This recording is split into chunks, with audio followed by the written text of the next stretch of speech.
আসসালামু আলাইকুম রহমতুল্লাহি ওবরকাতুহু। সম্মানিত দর্শক, প্রধানমন্ত্রীর তারেক রহমান সাহেবের যে মন্ত্রী পরিষদ, উপদেষ্টা পরিষদ কেমন চলছে এবং এই মন্ত্রী পরিষদ এবং উপদেষ্টা পরিষদ তাকে কি সফলতার স্বর্ণ শিখরে নিয়ে যাবে, নাকি পতনের অতলান্তে নিয়ে যাবে,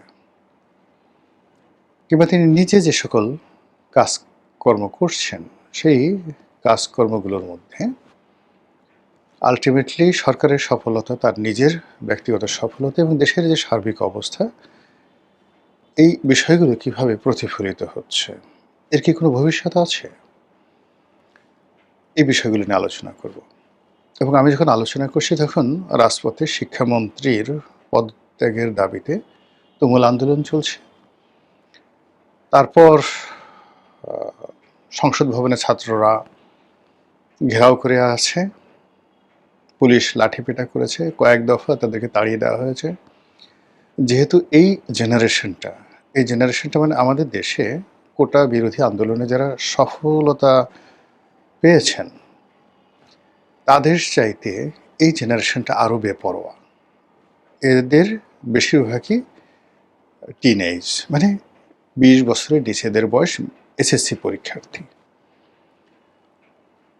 ফলে এই যে যারা রাজপথে আছে তাদের সঙ্গে পরিবার জড়িত, রাষ্ট্র জড়িত, এবং যারা আইনশৃঙ্খলা রক্ষার দায়িত্বে নিয়োজিত তারাও জড়িত, এবং একই সঙ্গে সরকারকে যারা বিপদে ফেলতে চায় তারা যারা এখন রাজপথে আছেন তাদেরকে যত সহজে মোটিভেট করতে পারবেন, এটা অন্য কোনো রাজনৈতিক দল, গ্রুপ বা গোষ্ঠীর দ্বারা কোনো মতে সম্ভব নয়।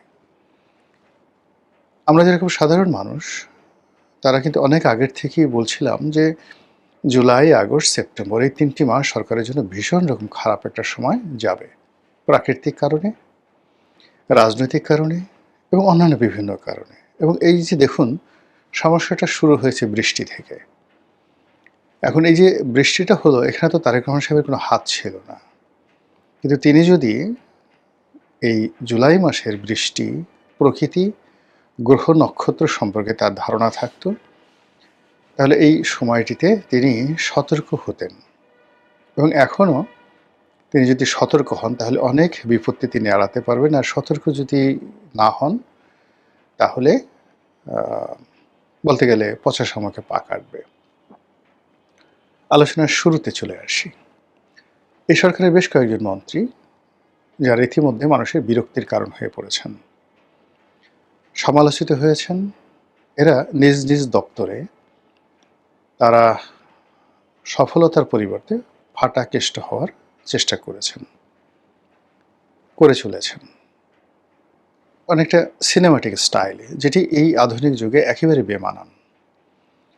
যেখানে এই জেনারেশনের 4, 5 বা চতুর্থ এবং পঞ্চম শ্রেণীতে যে সকল ছেলে মেয়ে পড়াশোনা করছেন তারা আপনার আমার চাইতে, মানে আমরা যারা এখন 60 বছর বয়সী, আমাদের কিছু অভিজ্ঞতা আছে, তারপর কিছু সেই পুরনো দিনের ইতিহাস জানা আছে, জীবনের কিছু সফলতা আছে, কিন্তু আমাদের স্বপ্ন, উদ্যমতা নেই বললেই চলে।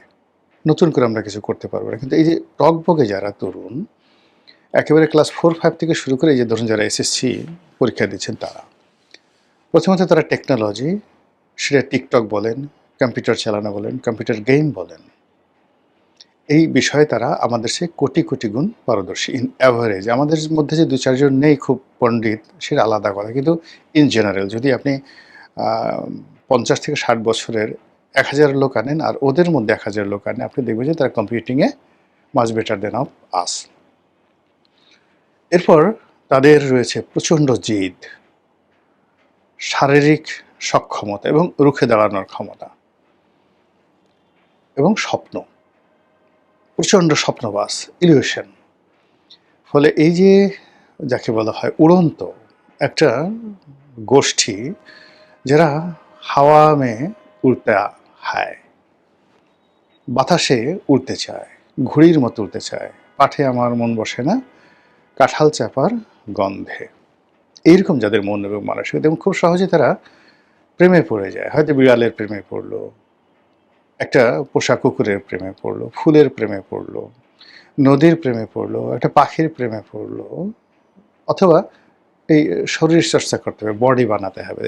এরকম মানে প্রেম বলতে বোঝাচ্ছে যেকোনো একটা বিষয় তাদের মধ্যে যদি নেশা চেপে যায়, আপনি তাদেরকে নিবৃত্ত করতে পারবেন না সহজে।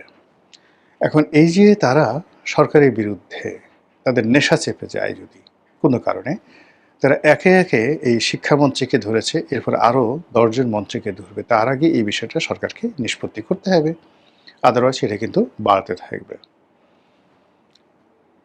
আমি বারবার যেটা বলি যে অতীতের যে পতনগুলো তার চেয়ে ভবিষ্যতের পতনগুলো নির্মম হয় বা হবে। এবং আপনি যখন আপনার সামনে দুর্ভেদ্য দেয়ালগুলোকে দূর করে দিবেন, তখন সেই খোলা আকাশ, খোলা বাতাস, দেয়ালবিহীন একটা জায়গাতে ছোট্ট একটা পতঙ্গ এসে, একেবারে ছোট্ট একটা পতঙ্গ এসে, একটা বাতাস এসে, একটা পাখি এসে, ছোট্ট একটা সাপ এসে আপনাকে শেষ করে দিতে পারে। এই জন্য হয় কি, রাজনীতি, অর্থনীতি সব জায়গাতে একটা ভারসাম্য থাকে। এখন বাংলাদেশের রাজনীতি সবচেয়ে ভারসাম্যহীন। এই ভারসাম্যহীন রাজনীতিতে যে কোনো ঘটনা, যে কোনো সময়, যে কোনো পরিস্থিতি তৈরি করতে পারে। ফলে এই পরিস্থিতির মধ্যে স্বয়ং তারেক রহমান সাহেব তার যে মন্ত্রিপরিষদ, এই মন্ত্রিপরিষদের সমস্যাটা তাকে বুঝতে হবে। তিনি যাদেরকে মন্ত্রী বানিয়েছেন, এদের হাতে গোনা ২-১ জন ছাড়া, ২-৪ জন ছাড়া বেশিরভাগ মূলত তারেক রহমান সাহেব তাদেরকে পছন্দ করেছেন, মন্ত্রী বানিয়েছেন, এর বাইরে তাদের আসলে অন্য কোনো যোগ্যতা নেই। এবং এদের বাইরে, এই ঘটনার বাইরে, মানে মন্ত্রী হয়, এমপি হয়, এর বাইরে তাদের ব্যক্তিগত জীবনের যে সফলতা, পরিবার, স্বাস্থ্য এবং ব্যবসা বাণিজ্য, রিজিক যেটাতে আছে, এখানে তাদের সফলতা উল্লেখ করার মতো নয়। বরং এদের অনেকের বিরুদ্ধে দুর্নীতি, অনেকের বিরুদ্ধে অনিয়ম, অনেকের বিরুদ্ধে অনেকের সংসার নষ্ট করা, অনেকের ঘর নষ্ট করা, অনেকের ব্যবসা নষ্ট করা, অনেকের রিজিক নষ্ট করা, হক নষ্ট করা, এই জিনিসগুলো অহরহ রয়েছে। তো এরকম একটা সমন্বয়ের মানুষদেরকে নিয়ে তিনি যে একটা ব্যতিক্রম ধর্মী কিছু করবেন, এটা এতটা অসম্ভব যে একটা সুইয়ের পিছন দিয়ে উট ঢোকার মতো। কারণ হলো প্রশান্ত আত্মা, প্রশান্ত মন, ভালো চরিত্র ছাড়া কখনো মস্তিষ্ক থেকে ভালো জিনিস বের হয় না। যাদের মস্তিষ্ক থেকে উত্তম জিনিস বের হয়, তারা সবাই মুতমাইন না, তাদের একটা প্রশান্ত আত্মা থাকে। কিন্তু এই মন্ত্রী পরিষদে আপনি কাকে কাকে বলেন তো প্রশান্ত আত্মা রয়েছে, এ স্যাটিসফাইড মাইন্ড, কোনো অভিযোগ নাই জীবনের, যেখানে গিয়েছেন শুধু সফল হয়েছেন, এবং তাদেরকে দেখলে আপনার মায়া হবে, মনে হবে এটা একটা ভদ্রলোক, ভালো ফ্যামিলি থেকে এসছে। কজনকে দেখলে মনে হয়, আর কজনকে দেখলে মনে হয় খুব রাগ হয়, মেজাজ গরম হয়, মনে হয় একটু স্পর্শ করে দিই, আলতো করে একটু স্পর্শ করে দিই, একটু সুরসুরি দিয়ে দিই, বা যাদের রাগ হয় তাদের মনে হয় একটা চড় মেরে দিই। এরকম আপনার মনে হয় কাকে কাকে দেখলে, তাইলে আপনি বুঝতে পারবেন। তো এই যে সামগ্রিক অর্থে যাদেরকে মন্ত্রী বানানো হয়েছে, তাদের একমাত্র এবং প্রধান জিনিস হলো তারা সবাই জনাব তারেক রহমান সাহেবের পছন্দের, ভালোবাসার মানুষ। কাজেই এই পরিষদের সকল দায় দায়িত্ব তাকেই নিতে হবে।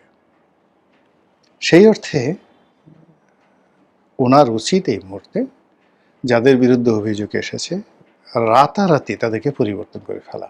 জাস্ট লাইক, মানে কি বলবো, অন্তর্বাসের মতো। আপনি একটা প্যান্ট ২-৩ বার পরেন, কিন্তু জাইঙ্গা, ব্রা, গেঞ্জি, এই জিনিসগুলো কিন্তু একবার যদি আপনি ব্যবহার করেন, দ্বিতীয়বার এগুলোকে ব্যবহার করা যায় না। টয়লেট টিস্যু, টয়লেট পেপার ব্যবহার করা যায় না। তো এরকমভাবে যাদের বিরুদ্ধে অভিযোগ এসছে তাদেরকে ছুঁড়ে ফেলতে হবে। আদারওয়াইজ এখান থেকে নিয়ে যদি অন্য জায়গায় রাখা হয়, ওএসডি করে রাখা হয়, এবং এই মানে ব্যর্থ মন্ত্রীরা যদি থাকেন, ক্যাবিনেটে থাকেন, তাহলে এরা ভাইরাস ছড়াতে থাকবে। এই গেল একটা।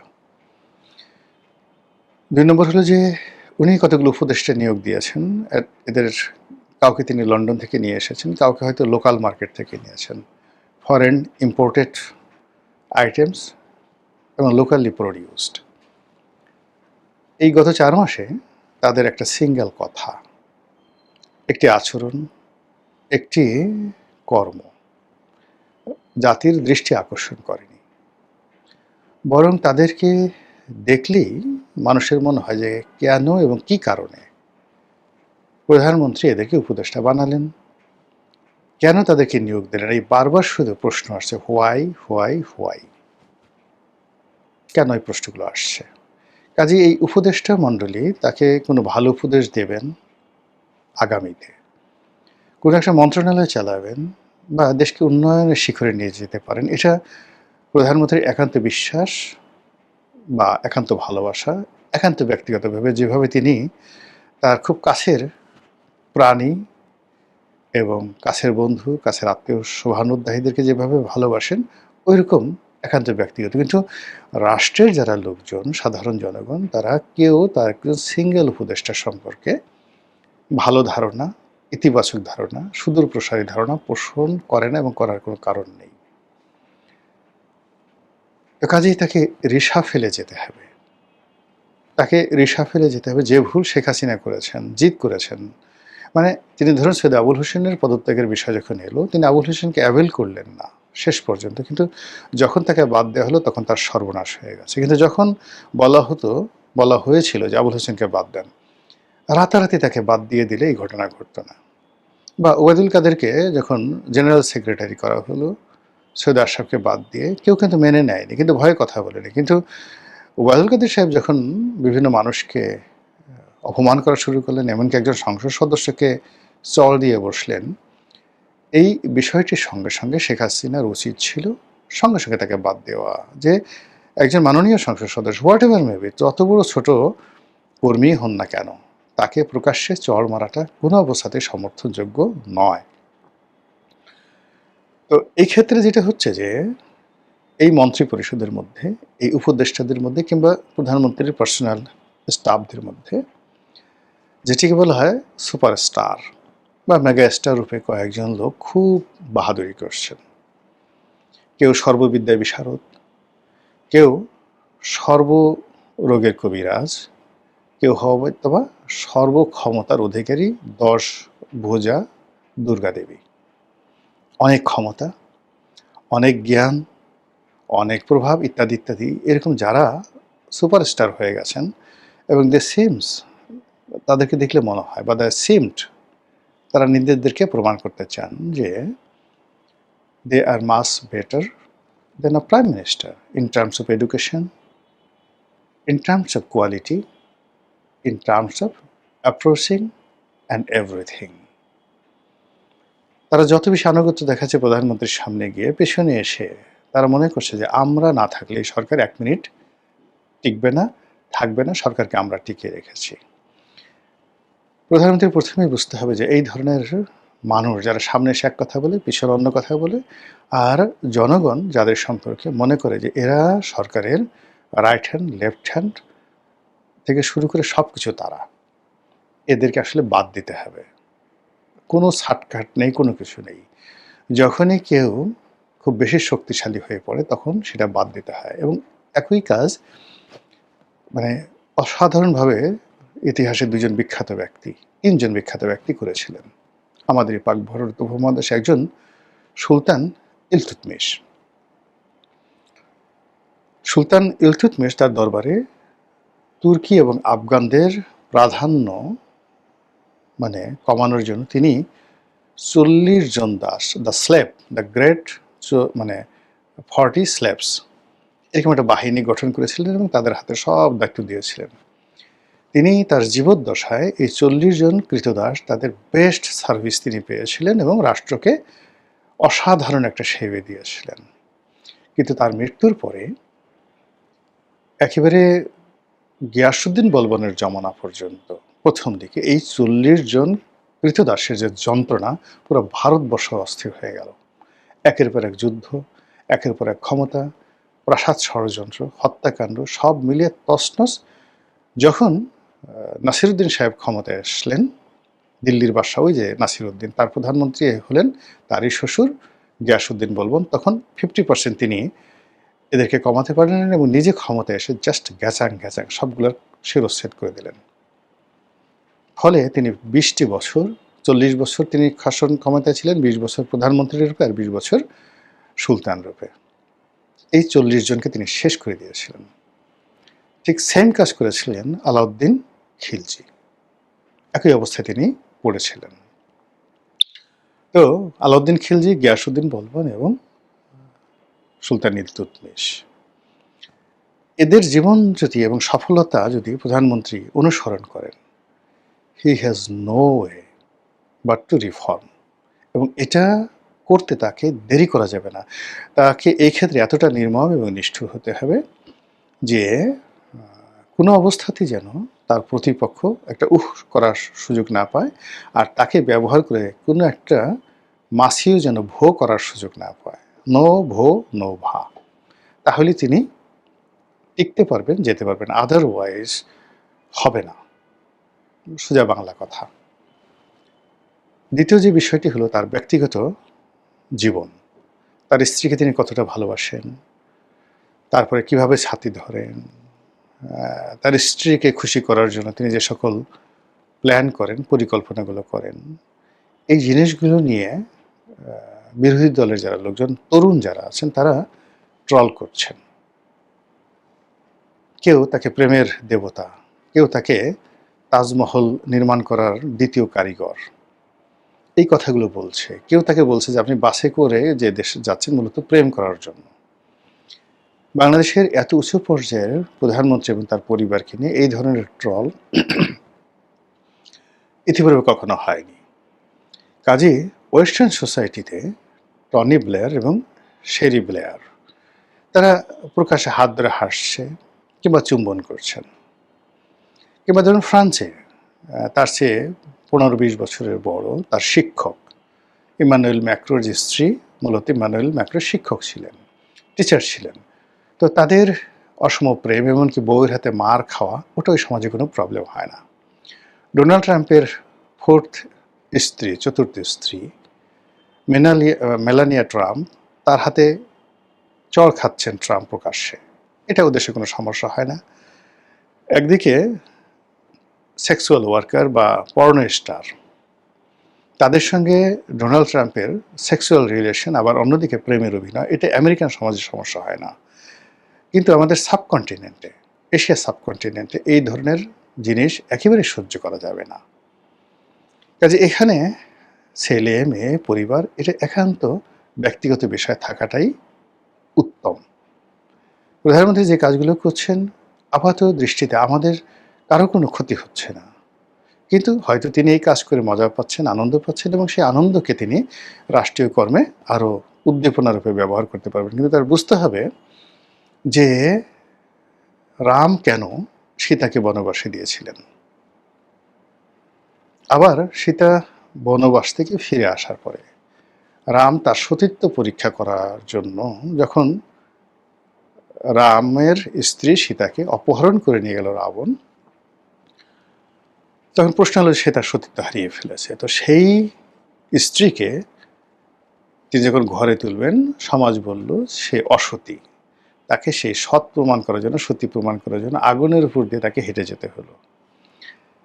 এগুলো নেহায়েত গল্প, কিন্তু এগুলো বোঝায় যে রাজাকে সবসময় জনগণের কথা ভাবতে হবে। পাবলিক সেন্টিমেন্ট, পাবলিকের যে অ্যাপ্রোচিং, আগে আমরা জানতাম আটকুরে রাজা, সে ঘর থেকে বের হতো না, তার ছেলে মেয়ে হতো না, এই কারণে যে জনগণ তাকে দেখলে বলতো যে হায় আল্লাহ, আজকে রাজাকে দেখলাম, আমাদের দিন ভালো যাবে না। এই গল্পের একটা মিনিং আছে। দেখুন যে সেই যুগে যখন রাজা একক কর্তৃত্ববাদী, তখনও তাকে এই পাবলিক সেন্টিমেন্ট স্মরণ করে তাকে ঘরের মধ্যে আবদ্ধ থাকতে হতো। কাজে এখন প্রধানমন্ত্রী এবং তার পরিবারকে নিয়ে তার যারা সমালোচক যে কথাগুলো বলছে, তাকে অবশ্যই এগুলো কগনিজেন্সে নিতে হবে। আমরা যারা সাধারণ জনগণ আছি, আমরা চাই যে ধারাবাহিকতা থাকুক। একটা জুলাই বিপ্লব হয়েছে, কম বেশি আমরা সবাই সমর্থন জানিয়েছি, ফলে এটা ধারাবাহিকতা থাকলে আমাদেরই লাভ। কিন্তু এখানে যদি ধারাবাহিকতা নষ্ট হয়, তাহলে বিএনপি যত ক্ষতি হবে বা ইউনূস সাহেব যে যত ক্ষতি হয়েছে তার চেয়ে জনগণ হিসেবে আমরা বেশি কম্বাইন্ডলি কালেকটিভলি বেশি ক্ষতিগ্রস্ত হয়েছি। আশা রাখি প্রধানমন্ত্রী সুমতি ফিরে পাবেন এবং যথাযথভাবে দায়িত্ব পালন করবেন। আসসালামু আলাইকুম রহমতুল্লাহি ওয়া বারাকাতুহু।